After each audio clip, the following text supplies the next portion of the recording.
ሻቢያ በማንኛውም ሁኔታ እንዳው ሌላ ግብጽ አይደለም ሌላ ሰይጣን ኃይል ቢኖር በዚህ ምድር ላይ ማለት ነው ተባብራ ኢትዮጵያን ከመውጋት ወደ ኋላ የምትልበት ሁኔታ ግን እቺ ጸረ ድሮን የምትባለው ነገር ቢያቆዩት መልካም ትመስለኛለች እሷ የለም እንኳን ቲፒኤልኤፍ ብዙ አገራት ብዙ እስላሚክ አገራቶች የሚያግዟቸው እና ሀውቲም አልያዙም ሳያዝ ጭንቅ ውስጥ ስለገቡ አሳብን አሳልፎ ለሳውዲ ሊሰጡ እነዚህ ጦር መሪዎች ኮራፕት ናቸው ኢትዮጵያ ስግጧት ነው ሰዎች ናቸው በትንሹ የሚረኩ አይደለም አሁን ያ ሁሉ ጋጭ ተሰብስቦ ወደ ትግራይ ላይ ሲያርፍ አልቻለም በቃ የለመዱት ነገር ነው እነዚህ በሰፊ የለመዱና መዝረፍ የለመዱ ስለሆኑ ከራሳቸው ሰራዊት እየዘረፉ ሲመጡ ደሞዝም ላይ ከፍሉ ይችላሉ አልቡራን ሳርሚ ሰባን ለቆት የራሱ ጣፋንታ ምንድነው ብሎ ቅጥረኛው ነው የተዋጋ ስለሆነ አልቡራን የራሱን ቅድሚያ ይሰጣል ወይ ሳርሚ ሰባን ወደ ኢትዮጵያ እንዲተኩስ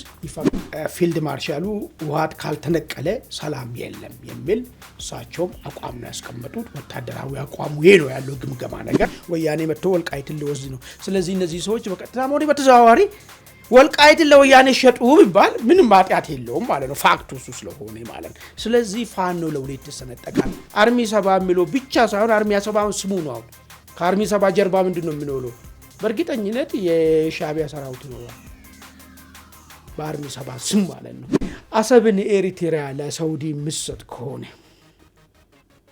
ምንድነው ሊፈጠር የሚችለው ብሎ ነገር ነው እንግዲህ አንድ ግንባር ቀደም ሳውዲ የኢትዮጵያ ጠላት መሆኗን የሚረጋገጥበት ሁኔታ እድል ነው የሚፈጠረው የመጀመሪያ ደረጃ ኢትዮጵያስ ሳውዲ መታ አሰብን እስክትረካከብ ድረስ ቁማ ጠብቃለች ጫካ ይቀረው አፋድ እስከንደር ወጣና በፍጹም እኛ ከወያኔ ጋር አንሰራም ልንሰራም አላሰብንም ብሎ ፐብሊክሊ ተናገረ ኢትዮጵያ እኮ በአንድም በሁለትም በግልጽ ነው የተናገረች ያለችው የቀድሞ ጦር አመራር ጉዳዮችን የሚያውቁት ነባዱላ እኮ አሰብ እኮ የወሎ ክፍለ ሀገር መሆኑን ነው እንዴት እንደሄደን ያላቅም ነው ያሉት እኮ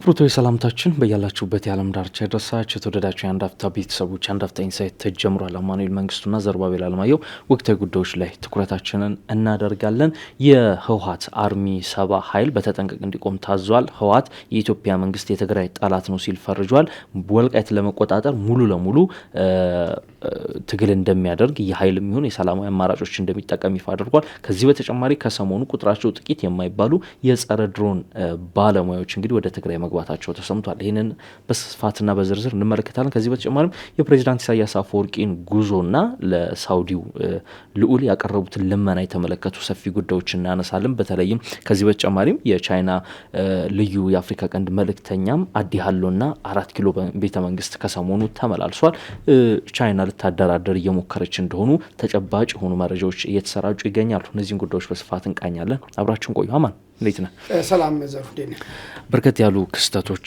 የተታዩበት የተስተዋሉበት ሳምንት ነው ከሰሞኑ ህወሓት ዝግ ስብሰባ ሲያደርግ ነበር ላለፉት 4 እና 3 ቀናት የፈጀ ዝግ ስብሰባ ያደረገ ነበር በርከት ያሉ ጉዳዮች ላይ ተወያይቷል ከስብሰባው በኋላ ዘለግ ያለ መግለጫ አውጥቷል በርግጥ ከስከዛሬው ህወሓት ከሚያወጣቸው መግለጫዎች ሲታይ ይሄኛው አጠር ያለ እንደሆነ እንግዲህ ሐሳባቸውን የሚያጋሩ ሰዎችን ተመልክቻለሁ በዛ መግለጫው ላይ ወልቃይትን ወይም እነሱ ምዕራብ ትግራይ ሲል የሚጠሩት በዚህኛው ወገን ደግሞ ወልቃይት የሚባለውን አካባቢ ለማስመለስ ለመቆጣጠር ሙሉ ለሙሉ ወደ ትግል በአዲስ መንገድ ወደ ትግል እንደሚገባ ሰላማዊንም የኃይል ማማራጭ እንደሚጠቀም የጠቆመበት ነገር አለ ብልጽግና የትግራይ ህዝብ ጠላት እንደሆነ የጠቀሰበትም አለ ታስታውሳለህ የዛሬ 2 ሳምንት አካባቢ የህወሓት ለከፍተኛና እንደዚሁም ለመካከለኛ አመራሮቹ እንዴት ራሳችንን ከድሮን ጥቃት እንከላከል የሚል ስልጣና ሲሰጥ የሚያሳይ የ3 ደቂቃ ቪዲዮ በማህበራዊ ገጾች ላይ ተሰራጭቶ ነበር ከሰሞኑ ደግሞ ከሱዳን ወደ ትግራይ የገቡ በርከት ያሉ የጸረ ድሮን ባለሙያዎች መግባታቸው ተሰምቷል። ከዚህ በተጨማሪ ደግሞ እዚህ ሸረሪን አካባቢ በወልቃይት አቅጣጫ ማለት ነው አርሚ 7 የሚባል የሰፈር ኃይል አለ፣ ወልቃይትን ለመቆጣጠር የተዘጋጀ ማለት ነው። ከሰሞኑ ልዩ ትዕዛዝ ተሰጥቶታል በተጠንቀቅ እንዲሆንና እንዲቆም። ይህን ጉዳይ ተከትሎ እንግዲህ ከመቼውም ጊዜ በላይ መቀሌና አዲስ አበባ ወደ ጦርነት ለመግባት ከጫፍ የደረሱ መስሏል። አሁን እንደምናየው ሁለቱም ኃይሎች እርስ በርስ በጠላትነት እየተፈራረጁ ነው። ከዚህ ቀደም ፊልድ ማርሻሉ ጠላት ነው ሲሉ ባለፈው ጥቅምት ወር ላይ ተናግረው ነበር። አሁን ደግሞ የህወሓት ደግሞ የፌዴራል መንግስት ለትግራይ ህዝብ ጠላት ነው ብሏል። በጠላትነት ተፈራርጀዋል። ይህም ምናልባትም ጦርነቱ ተጀምሯል የቀረው ውጊያው ነው የሚያስብል ሁነት ነው። እንዴት አያቸው ከሰሞኑ ትግራይ ላይ ያሉት እነዚህን ሁነቶች? አመሰግናለሁ ዘሩ። እንግዲህ ሰሞኑ ክስተት ጠቅለል ባለ የቀጣዩን የህወሓትን ጉዞ የሚያመላክት ክስተት ነው ተፈጠረው። በዚህ ክስተትም ህወሓት ግልጽ የሆነ አቋም የያዘበትና ቀጣይ ምን ለማድረግ እየተዘጋጀ እንደሆነ በግልጽ የተናገረበት ሁኔታ ነው ያሉት። እስቲ የተቀመጡት ነገሮችን እናንሳና ይህንን ውሳኔ ላይ ለመድረስ ምንድነው ህወሓትን ያስገደደው? ገፊ ምክንያቱ ምንድን ነው? ይህንን ውሳኔው ተግባራዊ ሲያደርግ ደግሞ በኢትዮጵያ ምን አይነት እንግዲህ ውሳኔው ማለት ወደ ጦርነቱ የሚገባ ከሆነ ምን አይነት ሁኔታዎች ሊፈጠሩ ይችላሉ? እንደ ሀገር ላይ ምን አይነት አደጋ ይፈጠራል? እንደ መንግስት ብልጽግና ላይ ምን አይነት ችግር ሊገጥመው ይችላል? ህወሓትን ምን አይነት አደጋ ሊገጥመው ይችላል? ከዚህም አልፎ ደግሞ የዚህ ጦርነት ቀጥተኛም ሆነ በተዘዋዋሪ ባለቤት የሆኑት ከግብጽ ጀምሮ እስከነ ኤርትራ እስከነ ሱዳን ምን አይነት ነገሮች ሊፈጠሩ ይችላሉ የሚለውን ነገር እናያለን። እንግዲህ አንድ በአንድ እስቲ ለማንሳት ሞክር። ህወሓት ምንድነው አሁን የመዘዛት? ወልቃይትን በተመለከተ ነው መዘዛው። ይህን ወልቃይት ላይ ማንኛውም ትግላችን እናካሂዳለን፣ ተፈናቃዮችንም እንመልሳለን፣ ቦታውንም ወልቃይት ኃይልም ምዕራብ ትግራይን መልሰን ወደ ቁጥጥር ስር እናመጣለን የሚል ነገር ነው ያስቀመጠው። አንዱ ውሳኔ ያስወሰኑት ውሳኔ እንግዲህ እንደ ከዚህ በፊቱ የተለያየ የጦር መሪ ወጥቶ በራሱ ሊናገር ይችላል። ጊዜያዊ አስተዳደር የሆነ ሰውም ሊናገር ይችላል። የህወሓት አመራሮችም ሊናገሩ ይችላሉ። ነገር ግን በውሳኔ ደረጃ በኮሚቴ ደረጃ እነሱ ለምንድን ነው ይህን ነገር ያደረጉት? አሁን ግለሰባዊ እንዳይሆንና የጋራ አቋም እንደሆነ ለማሳየት አስቦ ነው በዚህ ስብሰባ ላይ ውሳኔ ያመጡት። ሁለተኛ አርሚ 7 እዚህ ሱዳን ውስጥ የሚገኘው አርሚ 7 ሙሉ ትጥቁን ታጥቆ በተጠንቀቅ እንዲቆም ተወስኗል የሚል ነገር ነው። አርሚ 7ን በተመለከተ አንድ ጥያቄ ማነሳው ነበረኝ ከዚህ በፊት። አርሚ 7 አሁን ባለው ተጨባጭ ሁኔታ በህወሓት እንደፈለገ የሚታዘዝበት ሁኔታ ላይ ነው ያለው ወይ? አልቡራኒስ አርሚ 7 ለቆት የራሱ ጣፋንታ ምንድነው የሚሆነው? ቅጥረኛው ነው የተዋጋ ስለሆነ አልቡራን የራሱን ቅድሚያ ይሰጣል ወይስ አርሚ 7 ወደ ኢትዮጵያ እንዲተኩስ ይፈቅዳል የሚለውን ነገር እሱ ራሱ ጥያቄ አለ የሚል ነገር ነበረኝ። የሆነ ነገር ሆኖ የኢሳያስ ወደ ፖርት ሱዳን መሄድን ተከትሎ አርሚ 7 ነፃ የወጣ ኃይል ወይ ደግሞ ለቀጣይ ለስውር ዓላማቸው መጠቀሚያ አድርጎ የወሰኑ ይመስላል ማለት ነው። በተጠንቀቅ እንዲቆም መወሰኑ ማለት ነው። ከዚሁ ጋር ተያይዞ ጸረ ድሮን ባለሙያ በኋላ በደንብ ስፋት ሄድበታለሁ። ወደ ትግራይ እንደመጡ አንዳንድ መረጃ ምንጮች ያመላክታል። ጸረ ድሮን ባለሙያ ማን ነው? ጸረ ድሮን እነማን ናቸው ታጠቁት? ከአፍሪካ ውስጥ ራሱ በኢንሰርጀንት ደረጃ በአማጺ ደረጃ ያለ ጸረ ድሮን የታጠቀ አለ ወይስ ምንድን ነው የሀሳብ የሚለውን ነገር እሱም ትንተና ይፈልጋል፣ ይመለስበታለሁ። ሌላኛው ነገር ከዚህ በፊት አንተ ቅድም የነካ ነገር አለ። ፊልድ ማርሻሉ ህወሓት ካልተነቀለ ሰላም የለም የሚል እሳቸውም አቋም ነው ያስቀመጡት። ወታደራዊ አቋሙ ይሄ ነው ያለው ግምገማ ነገር። ሁሌ ችግርን እየፈጠረ ያለው ኃይል ነው። እንዳውም ከዚህ በፊት አይደመሰስም ሊደመሰስ የሚችል ነገርም አይደለም ምናምን ብሎ ሲናገሩ ነበር ራሳቸው። በአሁኑ ደግሞ የለም በቃ እኛም ራሳችን አረመናል አይን ነገር በሚል ሁኔታ ይሄ ኃይል ካልተነቀለ ሰላም የለም እና መነቀል አለበት የሚል አቋም ላይ መድረሳቸውን ገልጾ ነበር። በዛው ልክ በህወሓት በኩል ያለው አሁን ኢትዮጵያ መንግስት ሆነ ያለው ብልጽግና የትግራይ ህዝብ ጠላት ነው የሚል ነገር አስምሮበት ያስቀመጡበት ሂደት ነው ያለው።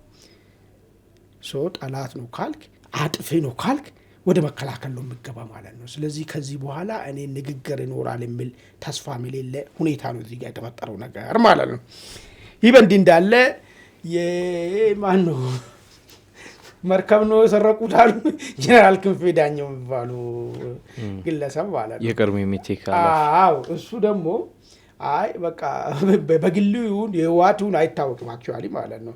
ያው ሞቅ ብሎትም ሊሆን ይችላል እና የሆነ ብሶት ነገርን በውስጡ ኖሮም ሊሆን ይችላል። የሚሻለው ነገር እንደ ኤርትራ ነጻ ሀገር መመስረት ነው የሚል ነገር ደግሞ ፍንጭ ሰጠ። እሱን እድሎች ነበሩ የዚህ ፍላጎት ትግራይ ሊቃኖች ይህን ፍላጎት ቢኖራቸው ብዙም አወዛጋቢ ሊሆን የሚችልበት ሁኔታዎች የሉም ነበረ። ከዚህ ቀደም ባደረጉት ቃለ መጠይቅ ላይም እንደዚህ ብለው ነበር።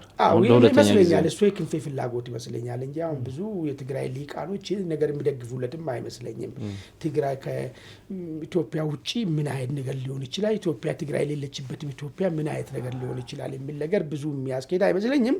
ብቻ ጀነራሉ ብሶት ስላለባቸው በጣም ከድሎት ላይ በጣም ወርዶ እስር ቤት ገብቶ ምናምን ብዙ ነገር በህይወት ያሉ ብሎ ያላሰቡትን ነገሮችን ስላዩ እንደዚህ አይነት ነገሮች የሚያመጡ ሊሆን ይችላል። ግን እንደ አንድ ነጥብ እንወስዳለን ማለት ነው። አሁን ይሄ በዚህ ሁኔታ ባለበት ነጥቡ እንግዲህ የሚሆነው ወልቃይትን ወይ ደግሞ ምዕራብ ትግራይ ነፃ ለማውጣት በጀርባ በአርሚ 7 በሱዳን ፋይናንስ በሱዳን መሳሪያ በግብጽ መሳሪያ በሁሉ ነገር የተደራጀ ኃይል አርሚ 7 ይባላል።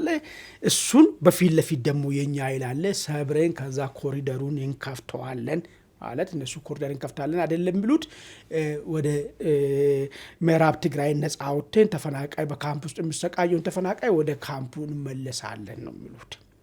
ይሄቺን ነጥብ ይዘን እስቲ እቺን ለምንድን ነው የወሰኗት አሁን ይሄ ውሳኔ ላይ ለመድረስ ምንድነው ገፊ ምክንያታቸው የሆነው የሚለውን እነሱ ከሚሉት እነሱ ተፈናቃይ የትግራይ ግዛታዊ አንድነት ምናምን ከሚሉ ጀርባ ያለው እውነታ ምንድነው የሚለው ነገር 6 ነጥቦችን ላንሳ።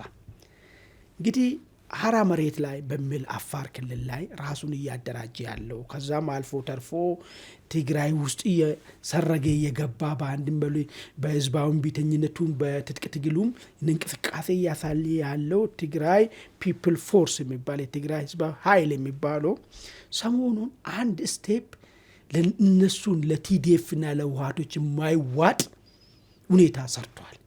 ምንድነው እሱ? በውጪ ሚዲያ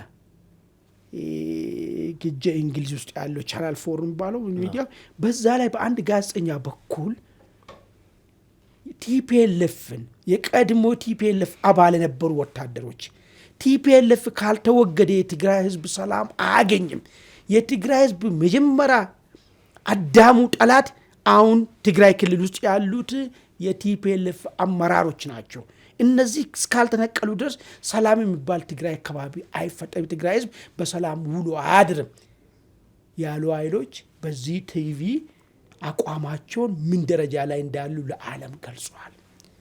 ይሄ የሞት ሞት ነው ለቲፒኤልኤፍ። ለምን በለኝ ቲፒኤልኤፍ እና ደጋፊዎቹ የሚጫወቱት አንድ ጨዋታ ነበር። ሲችሉ ያጠቃሉ። መጠቃት ሲመጣ ግን በቀላሉ ሊደመሰሱ ስለሚችሉ አንድ የሚጫወቱ ነገር ቁጥራችን ትንሽ ነን፣ ሊያጠፉን ተነስተዋል፣ አጥፊና ጠፊ እንደሆነ ነው ለዓለም ህዝብ የሚያሳዩት ማለት ነው። ስለዚህ የዓለም ህዝብ ይህንን ጄኖሳይድ ዝም ብሎ ማየት የለበትም፣ ከምድረ ገጽ ልንጠፋ ነው የሚል ነገር ጫወታ ነበር የሚጫወቱት። ከዛ የዓለም ህዝብ ጫና ይፈጥራል መንግስት ላይ። ይሄ ባለፈ ያየነው በባለፈ ትምህርት ያየን ነው። አሁን ግን የትግራይ ልጆች ግን በሌላ በኩል ደግሞ መንግስት ላይ እንደዚህ የእንግሊዝ መንግስት የሚደገፍ ሚዲያ ነው እንደዚህ የቲፒኤፍን እንቅስቃሴ እያወጣው እና ስለዚህ መንግስትም እዛ አካባቢ አማጺ ኃይል እየደገፈ ነው የሚልም ግምት እንዲወስዱም ሊያደርጋቸው ይሁን። ትልቁ ነጥብ አሁን በደንብ ነጥቤን ያዘው ከዚህ በፊት በሚደረገው እነሱ ያጠቃሉ። ሲጠቁ ለምንድነው ጫና ይመጣ? ሊያጠፉን ነው፣ እኛ ቁጥራችን 4-5 ሚሊዮን ነን፣ ይሄን ያህል ሆኖ ከምድረ ገጽ ሊያጠፉን ነው የሚል ነበረው። መሬት ላይ በረዶ ላይ ተንከባለሉ እንትን የሚሉትና ዓለም አቀፍ ህዝብም ያን የነበረው እውነታዎችም ነበሩ። ዓለም አቀፍ ህዝብ ጆሮ ውስጥ ሊገባ የሚችለው ይሄ አርጊውመንት ነበር። አሁን ግን ይሄ ቲቪ የትግራይ ተወላጆች የችግሩ መንስኤ የኛው ልጆች ቲፒኤልኤፎች የቀድሞ ኢትዮጵያን የመሩ ሰዎች ናቸው።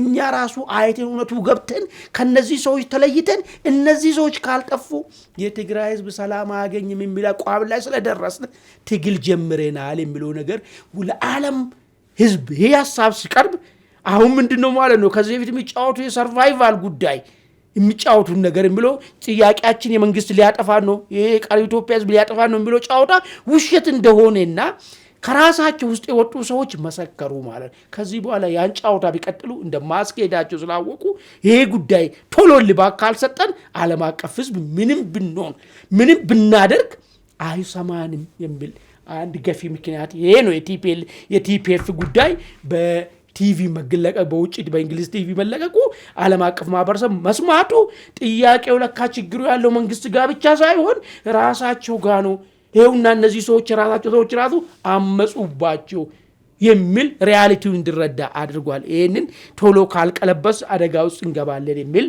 አንዱ ምክንያት ገፊ ምክንያት ይሄ ነው ሁለተኛ በጀት መቆሙን ሰምተናል በባለፈ ማለት ነው እሱን ጉዳይ ፋርዘሊ በሁለቱም በኩል ማብራሪያን ባይሰጡ በጊዜያዊ አስተዳደር በኩል በጀት ቆሙብኛል የሚል ነገር አስተዋል ምን ላይ ደረሰ እንዴት እንደሆነ ምናምን በደንብ ከዛ ቀጥሎ ማብራሪያ አልፈጡም ከዚህ ጋር ከተያይዞ ክልሉ እርግጥ ነው ያለ በጀት ስራ መስራት ችግር ውስጥ እንደሚገባ ታወቃል ችግር ውስጥ ጫና ውስጥ የሚገባ ከሆነ የግድ ወይ ማስገደድ ወይ ደግሞ የሆነ ችግሩ አግጦ እስኪመጣ ድረስ ካለመጠበቅ ቶሎ ነገሩን ለመቀልበስ ወደ እርምጃ መሄዱ አማራጭ ነው የሚል ውሳኔ ወሰኑ ህዝብን ዋጋ እያስከፈሉ ነው እንደ ጫና ውስጥ የሚከተው ምክንያቱም አሁን ትግራይ ክልል ለሁለት ወር ነው በጀት ያልተለቀቀለት የሚለው የጊዜያዊ መንግስቱም ህዋትን ባወጡት መግለጫ የፌደራል መንግስቱ ምንም አላለም በዚህ ሁለት ወር ውስጥ ደሞዝ አልተከፈለም ማለት መምህራን የህክምና ባለሙያዎች የተለያዩ የመንግስት ሰራተኞች በክልሉ ያሉ ችግር ውስጥ ናቸው ጫና ውስጥ ናቸው ማለት ነው ስለዚህ የትግራይ ህዝብ ጫና ውስጥ እንዲገባ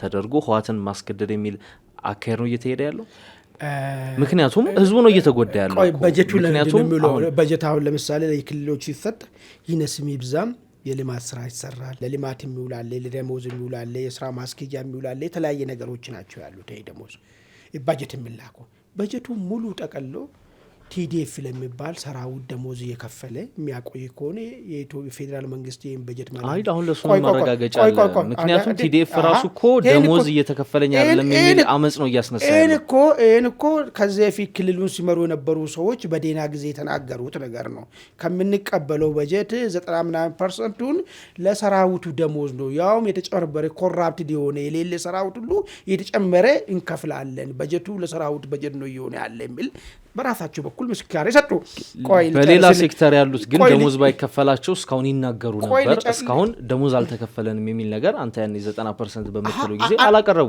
አሁን ነው ያቀረቡ ያለው ታቃለ ቅድም እኮ አልኩ እኮ በጀት እኮ ደሞዝ ብቻ አይደለም እኮ የሚሆነው ልማት ስራ አለ ልማት ሙሉ ሸት አድርጓል ስለዚህ ልማቱን ሙሉ ሸት ሲያደርጉ ለመምህር ደሞዝ ሊከፍሉ ይችላሉ ለጤና ባለሙያ መምህር ደሞዝ ሊከፍሉ ይችላሉ ለፖሊስ ደሞዝ ሊከፍሉ ይችላሉ ነገር ግን ልማት የሚለውን ትልቁን ቦታ ለቲዲኤፍ ነው ቲዲኤፍ ማልማት ነው የተያዙት ነገር ማለት ነው ይሄ ነገር አግባብ አይደለም በሚል ነገር አስተካክል ለማልማት ነው የሚለው ነጥብ እንትንም አይደለም እኮ አንተ ባለፈውም ሳምንት እኮ ስትተነትነው አልነበር እንዴ የጦር ሰራዊቱ አመጽ ዋና ምክንያቱ ምንድነው የጥቅማ ጥቅም የደሞዝና የአበል ጥያቄዎች እኮ ናቸው ስለዚህ ደሞዙ ለቲዲኤፍም ይዋል አይደለም ለዛም ይዋል አይደለም ከሆነ አንድ ነገር ነው አይጠረቃማ እንደዛም ቢሆን እኮ አይጠረቃም እኮ ለምን እንደታቃለ ሰራዊቱ የተለያየ ፍላጎት አለው ደሞዙን ብቻ 3000 ወይ 4000 ወይ 5000 ብር የቆረጥክ ብትሰጠው በዛ ላይ ደግሞ ከዚህ በፊት ያነሳሉ ጉዳይ አለ እነዚህ ጦር መሪዎች ኮራፕት ናቸው ኢትዮጵያ ስግጧት ነው ሰዎች ናቸው በትንሹ የሚረኩ አይደለም አሁን ያ ሁሉ ጋጭ ተሰብስቦ ወደ ትግራይ ላይ ሲያርፍ አልቻለም በቃ የለመዱት ነገር ነው እነዚህ በሰፊ የለመዱና መዝረፍ የለመዱ ስለሆኑ ከራሳቸው ሰራዊት እየዘረፉ ሲመጡ ደሞዝም ላይ ከፍሉ ይችላሉ ግን በጀቱ ኦሬዲ አሎኬት የሚደረገው ለዚህኛው ጉዳይ ነው ብለው ነገር ይሄን ጠቅላይ ሚኒስትሩን በፓርላማ ላይ ቀርቦ ውሸት ከሆነ እኮ የሚከራከር አካል ወጥቶ መናገር ነበረበት እዚህ ጉዳይ ላይ አንዲ በጊዜያዊ አስተዳደር አንዲ በቲፒኤልኤፍ ሰዎች ውሸት ነው ብሩ ለቲዲኤፍ ደሞዝ አልዋለም የሚል አልሰማንም መከራከር ነበረባቸው የበይፋ ተነገረ ጉዳይ ነው እንለፈው ከዛ ውጪ ህዝባውን ቢተኝነት እያዣበበበት ነው ያለው ህዋት ላይ ይሄም በምልክቶችን እያየን ነው ያለ ነው ኢንክሉዲንግ የሰራዊቱ አመጽ ኢንክሉዲንግ ከተማ ውስጥ ያለው ህዝብ ጥያቄ እንዲያቆጠቆጠ እየመጣ ስለሆነ ቶሎ ብለን የህዝባዊ እምቢተኝነት ከመምጣቱ በፊት መቀልበስ የምንችለው ቀጥታ የወልቃይት ጉዳይ መዘን ወደ ወልቃይት ዘመቻ ካላካሄድን ማምለጫ መንገድም የለንም የሚል ነገር ነው። ይሄ ከነሱ አንጻር ያለው ነገር ነው። ኩጫዊ ግን ችግሮችም ነበሩ። ለምሳሌ የግብጽ ውጭ ጉዳይ ሚኒስቴር ሰሞኑ የሆነ ነገር ተናግረው ነበር። ከዚህ በኋላ ከኢትዮጵያ ጋር የምንነጋገረው ነገርም የለንም፣ የተባበሩ መንግስታት ህግ በሚፈቅደው ነገር ጥቅማችን ለማስከበር እንሄዳለን የሚል ነገር ነው። እንግዲህ አሁን ድርድር የለም ካልክ ንግግር የለም ካልክ ወደ ጸብ ነው ማለት ነው። ጸቡን ደግሞ ምናልባት የሚፈልጉት እነሱ የሚያመቻቸው ነው የሚፈልጉት የውክልና ጦርነት ነው እንጂ ቀጥታ ጦርነትም ላይፈልጉ ይችላሉ። አዋጭ ለነሱ ኢንተረስት የሚያሟላ እሱ ስለሆነ ስለዚህ ምናልባት አሁን ድንገተኛ ብድግ ብሎ ወልቃይትን እንቆጣጠራታለን ሁሉ ነገር ጨርሰናል የሚለው ከግብጽ ጋር ተያዘ ነገርስ ቢሆንስ የሚል ነገር ሌላ ጥርጣሬም ይጭራል አይምሮ ውስጥ ማለት ነው። ሌላኛው ጉዳይ አርሚ 70 ሙሉ ትጥቁ እንደያዘ ወደ ኢትዮጵያ እንዲንቀሳቀስ ተፈቅዶለታል የሚል ወይ ደግሞ በስታንድ ባይ የሽረራ ላይ ቆሟል የሚል ነገር ቅድም መግቢያ ላይ ያስቀመጥኩት ነገር አለ። አርሚ 70 ከዚህ በፊት መያዣ ተይዞ ያለ አይደል። አሁን ግን ፕሬዝዳንት ኢሳያስ ባለው ሪፖርት ሱዳን ከመሄዳቸው ጋር ተያይዞ ይህንን ሰራዊት ወደዚህ እንዲተኩስ የተስማሙበት ሂደት የተፈጠረ ነገር ሊሆን ይችላል። ይህም ሌላ የወልቃይቱን ጉዳይ እንዲመጣ አድርገዋል ማለት ነው። ምናልባት ግን የአርሚ 70 በተጠንቀቅ እንዲቆም የታዘዘው ከሰሞኑ ምናልባት አንተም ተመልክተው ሊሆን ይችላል። አልጀዚራ አረቢክ ያወጣው አንድ መረጃ ነበር በዚህ በቤኒሻንጉል ጉሙዝ። በእርግጥ ከዛ በፊት መረጃዎች በተባራሪ ሲወጡ ነበረ። ለአርኤስኤፍ ቤኒሻንጉል ጉሙዝ ውስጥ ኢትዮጵያ የጦር ቤዝና ወታደራዊ ማሰልጠኛ ፈቅዳለች የሚል ነገር ወጥቶ ነበርና ያን ተከትሎ የአልቡርሃን ጦር በዚህ አቅጣጫ በአዲስ ግንባር ውጊያ እንደሚከፍት አዲስ የጦርነት ግንባር እንደሚከፍት ተናግሯል። ከዛ ጋር የሚያዝ ነገር ነው ኤግዛክትሊ ኢሳያስ መሄድ እዛ ቦታ ላይ መሄድ አሁን ምን እንደው ታውቃለህ አርሚ 70 ዝም ብሎ እንደከዚህ እንደሚጠብቁት እንደነበረ በህወሓት ኮማንድ ፖስት ዝም ብሎ ታሽ እንዲያረግ ብቻ ሳይሆን እነሱ የሚፈልጉት በተደራጀ መንገድ ማለት ነው የኢሳያስንም የአልቡርሃንም ፍላጎት ሊያሳካና ከሁለቱ በሚዋጡ ከፍተኛ ጦር አመራር እየታጀበ የሚዋጋበት ሁኔታ ሊፈጥሩ አስቦ ሊሆን ይችላል። የአልጀዚራው የአረቢኩ እንትን ያወጣው ምናልባት እሱም ለሱ ተመጣጣኝ ነው ልትልም ትችላለህ። ግን በዛም ሆነ በዚህ ይሄ ኃይል አርሚ 70 የሚለው ብቻ ሳይሆን አርሚ 70 ስሙ ነው። አሁን ከአርሚ 70 ጀርባ ምንድን ነው የሚኖረው? በእርግጠኝነት የሻዕቢያ ሰራዊት ይኖራል በአርሚ 70 ስም ማለት ነው። እዛ ጋር በአርሚ 70 ስም ለምን ሻዕቢያ ከዚህ ቤት አንስተናል የሚፈልገው ቀጥታ ወደሱ ክልል ላይ ወደሱ ግዛት ላይ ያለችው ጦርነት እንዲያካሂድ አይፈልግም። አሁን ሰራዊቱ ይልካል ሱዳን ውስጥ ከዛ አርሚ 70 ተብሎ ይተኩሳሉ ማለት ነው በጋራ ማለት ነው። የምታገኘው አሁንም ኤርትራ ሰላም ነች የምትሆነው ማለት ነው በዛ ዙሮ ስለመጣ ማለት ነው። ይሄን ነው የሚጫወቱ እነሱ።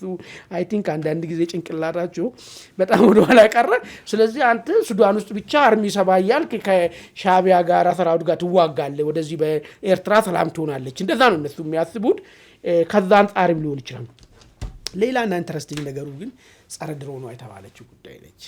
ይኸውልህ ጸረ ድሮን ማን ነው ታጠቀ ከአፍሪካ ውስጥ? ድሮንና ጸረ ድሮን ባይዘው ይለያያል። ጸረ ድሮን ያላቸው ከዚህ ምስራቅ አፍሪካ ሀገራቶች ኢትዮጵያ፣ ሩዋንዳ፣ ወደታች ደግሞ ወረድ ያልክ ዛምቢያ፣ ሞዛምቢክ ናቸው።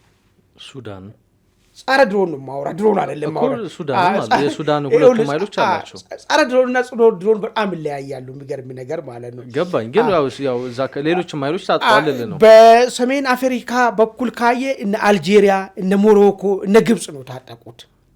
ጸረ ድሮን ማምረት የሚችለው የጸረ ድሮን ማለት የድሮንን አቅጣጫ መቀየር፣ የድሮንን አቅጣጫዎች ዲክቴት አድርጎ የሚነግር ድሮን አይደለም። ድሮን ዝም ብላ ማንኛውም ሰው ሊይዝ ይችላል። እሱ ጋር በኋላ እመጣለሁ ምን አይነት ኢንሰርጀንቶች ናቸው ድሮን የታጠቁት የሚል ነገር ማነሳላል። ይሄኛው ግን የድሮን እንቅስቃሴ ጃም የሚያደርግልህ እንቅስቃሴውን የሚያሳይ ትራክ አድርጎ የሚያሳይ ምናምን ነው ጸረ ድሮን የሚባለው ነገር ማለት ነው።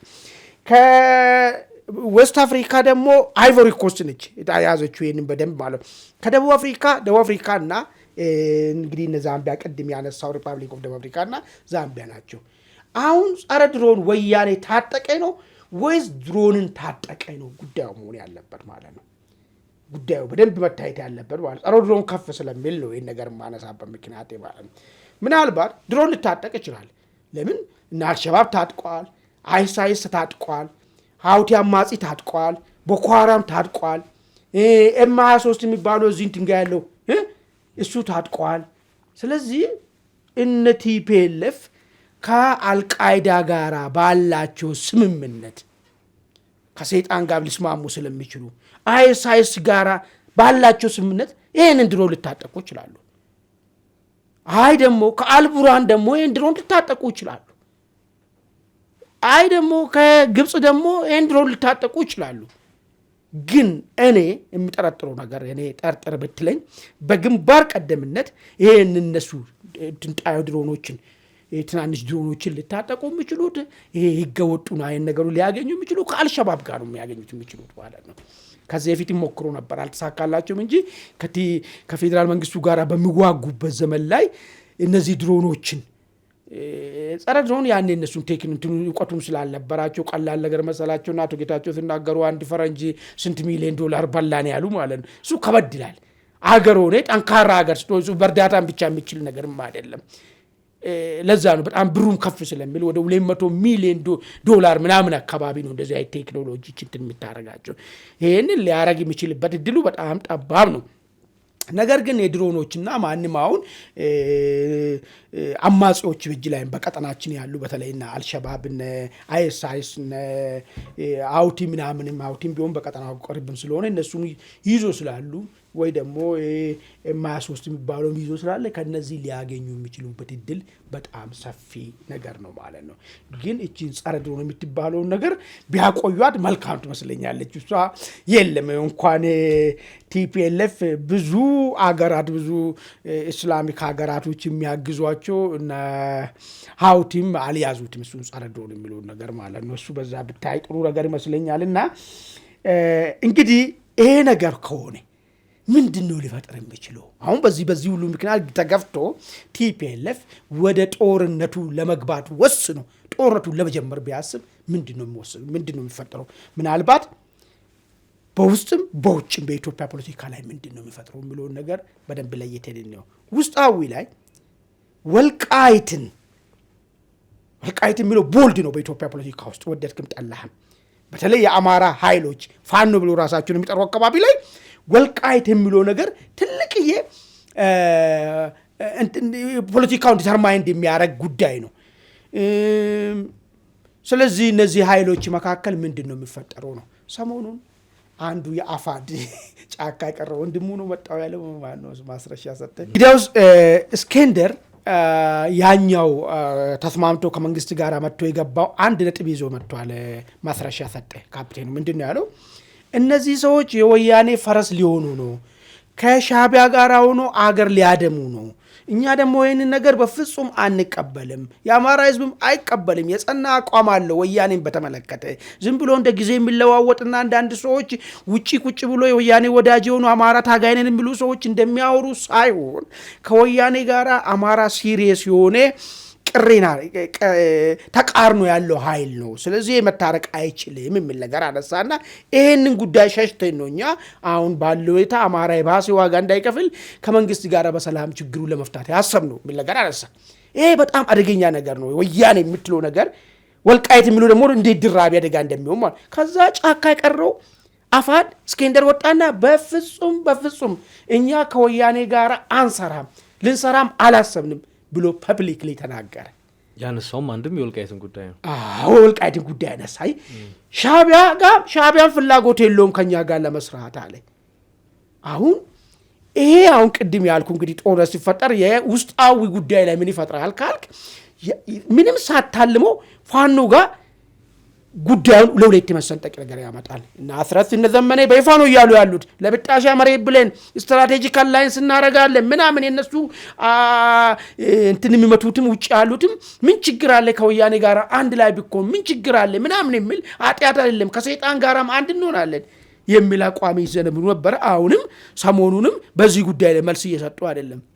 መልስ ካልሰጡ ከወያኔ ጋር እንደገፉ ነው ጉዳዩ የሚታየው።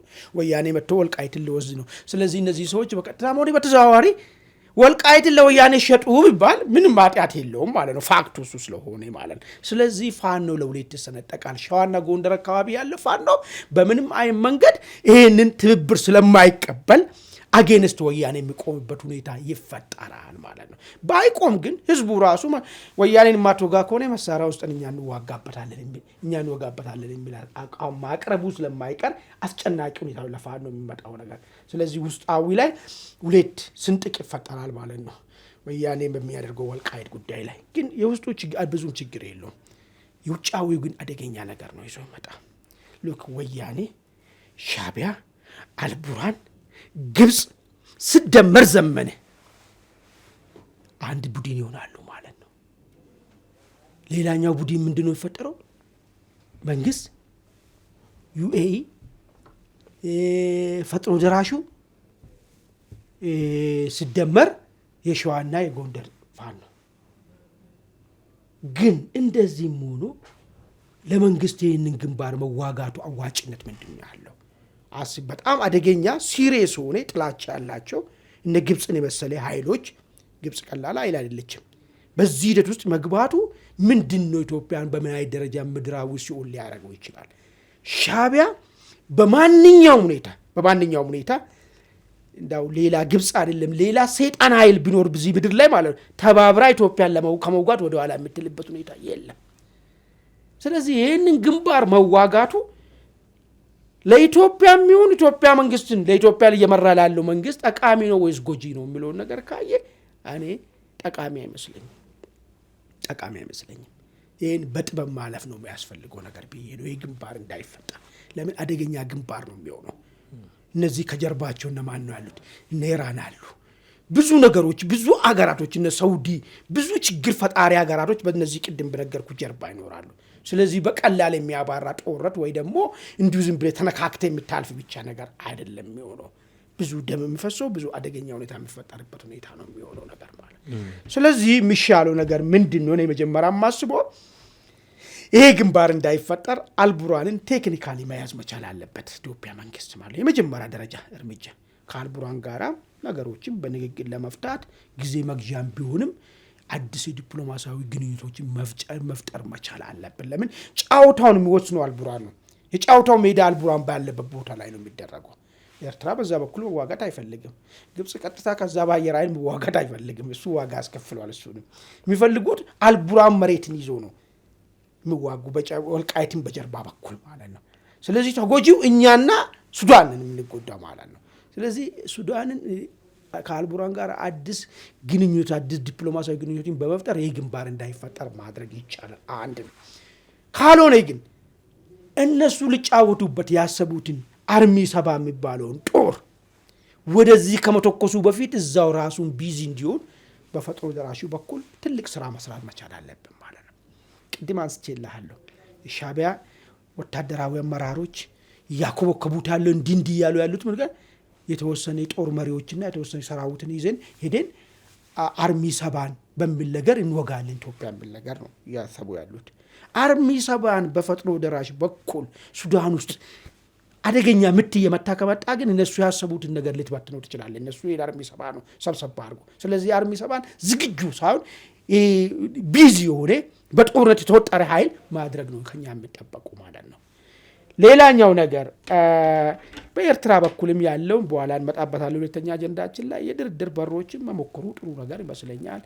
ከግብጽ ጋራም ያለውን ነገሮችን ጊዜ ለመግዛትና ሂደቶችን እነዚህ ቢዚ በማድረግ ነገር ግን የነገሩ ሁሉ ቆስቋሽ የሆነችውን ቲፒኤልኤፍ በእንደዚህ ዲፕሎማሲ ይሄኛውን ሆልድ ካረኩ እሷን ለአንዴና ለመጨረሻ ማጥፋት ይሄኛውን ሆልድ አድርጌ እቺ እዚህ ጋር ያለችው የነገሮችን ሁሉ አምጪ የሆነውን ቲፒኤልኤፍን በቲፒኤፍ በኩል በአንዴና ለመጨረሻ ታሪክ ለማድረግ መሞከር ነው ያለብን የሚል ነገር ነው የምታየኝ ነው። የመጨረሻ ላይ ይሄ ውጫዊና ውስጣዊ ግፊቶች ጫናዎች የሚፈጠሩ አስተላለፎች በሚል የዘረዘርካቸው ነገሮች አሉ። ከዚህ ቀደም በተለይ የውስጡን ጉዳይ በተመለከተ ሊፈጠር የሚችለውን አስተላለፍ አንስተናል። ሁለተኛ ላይ ያነሳቸው ይሄ ከውጭ ያሉ አስተላለፎችን በተመለከተ ለቀጣዩ አጀንዳችንም የሚመራን አብሮም ሊሰናሰልና ሊያያዝ የሚችል ሁነት ነው። ከሰሞኑ ፕሬዚዳንት ኢሳያስ አፈወርቂ ሪያድ ገብተዋል። በዚህ 2 ወር ውስጥ 3ኛ ጉብኝታቸው ነው። 3 ሀገራትን 3ቱንም ሀገራት ተጋብዘው ነው የሄዱት ነው የሚለው። ፖርት ሱዳን በመኪና ወደ ካይሮና ወደ ሪያድ ደግሞ በተውሶ አውሮፕላን ነው የተጓዙት። ይህን ተከትሎ እንግዲህ ሳውዲ አረቢያ ሆይ ወደ ቀይ ባህር እባክሽ በሙሉ ኃይልሽ ታጥቀሽ ነይልን የሚል መልእክትን አስተላልፈዋል። ሳውዲ አረቢያን በቅርቡ ልኡኳን እንደምትልክና ይህንንም የኤርትራ ጥያቄ እንደተቀበለች ነው እንግዲህ ከሪያድ የወጡ መረጃዎች የሚጠቁሙት። ከዚህ በተጨማሪ ባለፈው ሰኞ ከፕሬዚዳንት ኢሳያስ አፈወርቂ ጋር የቻይና የአፍሪካ ቀንድ ልዩ መልእክተኛ በአዲ ሃሎ ቤተ መንግስት ተወያይተው ነበር። ከ2 ቀናት በኋላ ደግሞ እኚህ የቻይና መልእክተኛ ደግሞ ወደ አዲስ አበባ መጥተው ከውጭ ጉዳይ ሚኒስቴር ዶክተር ጌዲዮን ጢሞቴዎስ ጋር ተወያይተዋል። ይህን ተከትሎ ቻይና የማደራደር እንቅስቃሴዎችን እያደረገች እንደሆነ አመላካች ተደርጎ ተወስዷል። ፕሬዚዳንት ኢሳያስ አፈወርቂ ለቢን ሰልማን አንድ ያሏቸው ነገር አለ። ውይይታቸው የሞቀ እንደሆነ ነው መረጃዎች የሚጠቁሙት። የሞቀ ውይይት አድርገዋል ነው የሚሉት እና ከቢን ሰልማን በቀይ ባህር ሳውዲ አረቢያ ያላት ተሳትፎ እየቀዘቀዘ መሆን የለበትም እና በሙሉ ኃይሏ መምጣት አለባት የሚል ነገር አንስተዋል። እና ምናልባት ይህንን ትንሽ እንፍታው ካልን በቀይ ባህር አካባቢ በዩኤኢ በዩናይትድ አረብ ኤምሬትስ እየተበለጥሽ ነው አይነት የሚል ቃናና ለዛ ያለው ይመስላል። እና እነዚህን ጉዳዮች እንመልከታቸው ነው። እንግዲህ ፕሬዚዳንት ኢሳያስ እንዲህ እያሽከረከራቸው ያለው ድሎት ሳይሆን ጭንቀት ነው እያሽከረከራቸው ያለው። ለምን ከዚህ በፊት ካላቸው ሪከርድ አንጻር በአመቱ እንኳን አንድ ሀገር ወይ ሌላ ሀገር ሄዶ እንኳን የመጎበኘት እድላቸው አልነበረም። አሁን ግን በ2 ወር ውስጥ 3 ሀገር ነው የጎበኙት። ምንድን ነው ምን ፈልጎ ነው ወደ ሳውዲ የሄዱት?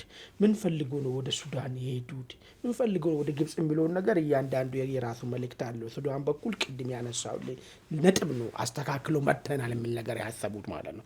ይሄ የተስተካከለውን ነጥብ ግን ፋይናንስ የሚያደርግና ጦርነቱን በተለያየ ነገር በሎጂስቲክ የሚያግዝ ደግሞ ኃይል ደግሞ ያስፈልገዋል። እዚህ ደግሞ ግንባር ቀደም እንደ ግብጽ ቢኖሩም የግብጽ እንትን ብዙም ስላልሆነ ሳውዲን አስተማማኝ ደረጃ ላይ ግን ከሳውዲ የሚገኘውን ነገር አስተማማኝ ደረጃ ላይ ለማድረስም ፍላጎት አላቸው። እንግዲህ አሁን እሳቸው ወደዚህ መሄድን በተመለከተ 2 ነገር ነው የተነሳ ያለው። አንደኛው ከዚህ በፊት ኢትዮጵያና ኤሪትሪያን የሳውዲው ስምምነት ነው ያስማማቸው። ተፈራረሙ ተባሉ በሳውዲ ላይ ነው። ሳውዲ ያ ነገር የራሷም ሄጀሞኒ ስለሆነ እንዲቀጥል ትፈልጋለች። እንዲፈርስና መልሶ እንዲጋጩ የምትፈልግበት ነገር አለ። ለምን አስማምቻለሁ የሚልም ነገር እንትን ስላለ ማለት ነው፣ ፕራይድም ስላለ ማለት ነው። እንግዲህ ከዚህ የተነሳ ምናልባት አሁን በሳውዲ ቆይታቸው የድርድሩ ሂደትም ተነስቷል የሚሉ ወገኖች አሉ። የድርድሩ ሂደት ተነስቶ ከሆነ በምን አይነት መንገድ እንዴት ነው የሚለውን ነገር እሱ ነገ የምናየው ጉዳይ ነው የሚሆነው። ነገር ግን በኤርትራ ውጭ ጉዳይ ሚኒስቴር በኩል የወጣው ሳውዲ ሆይ ነይ እንጂ ወደ ቀጠናው ተቆጣጣሪ አይን ነገር የሚለው ነገር ምንድን ነው ያለው ውስጣዊ ነገሩ ተብሎ ስታሰብ ይህም በይፋ የኤርትራ ውጭ ጉዳይ ሚኒስቴር ውጭ ጉዳይ እንትን አውጥቷል። ምንድነው ማስታወቂያ ሚኒስቴሩ በዚህ ጉዳይ ላይ ሳውዲ ወደ ቀጠናው እንድትመጣ ፍላጎት እንዳለ እንዳውም ሳውዲ ልኡኳን እንደምትልክ ምናምን ነገር ይሄን መነጋገራቸውን ተቀምጠዋል።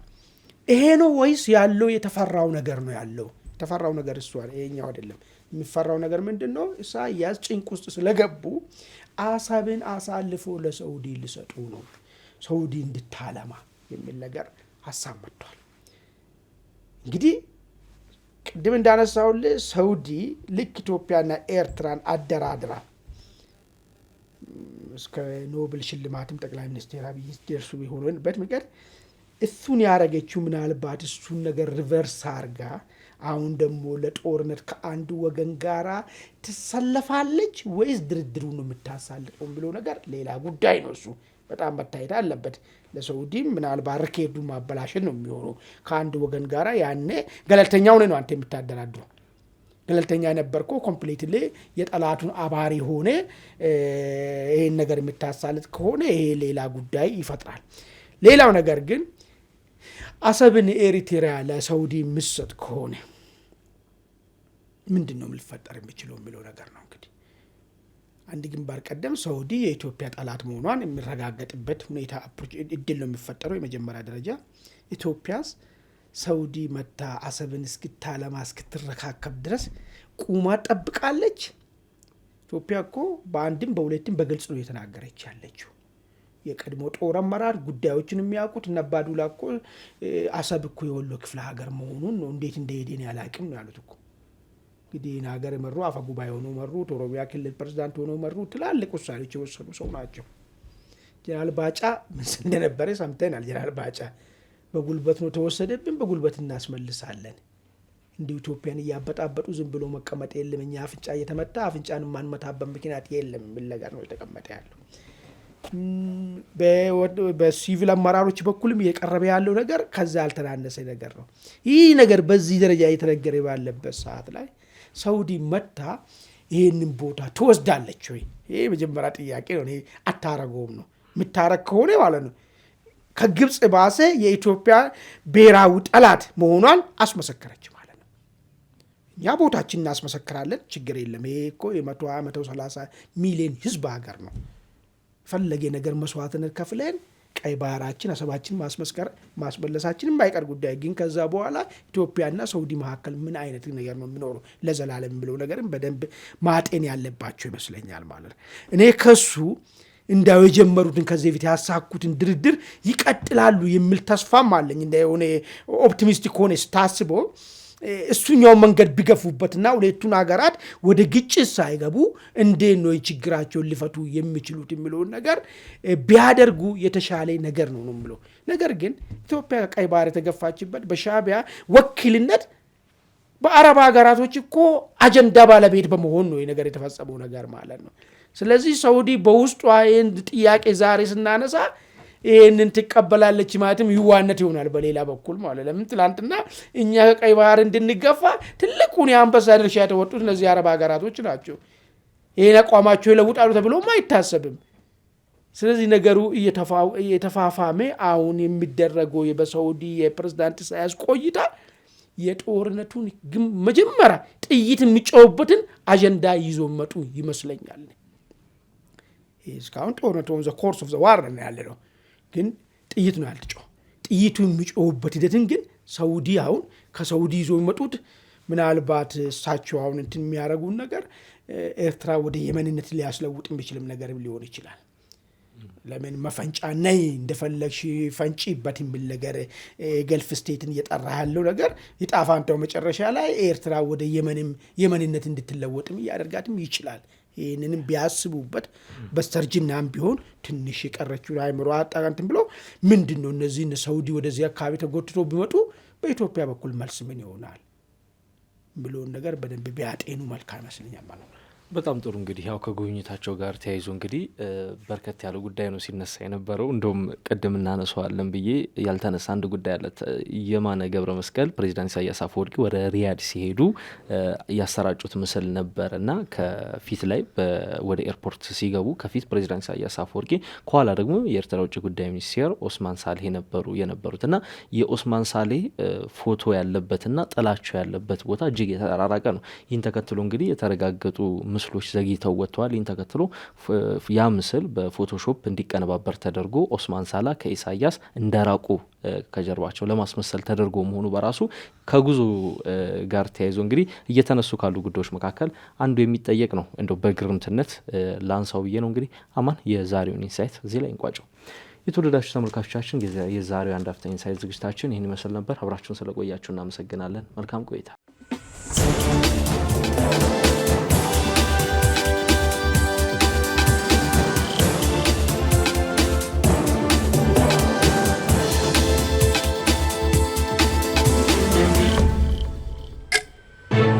Thank you.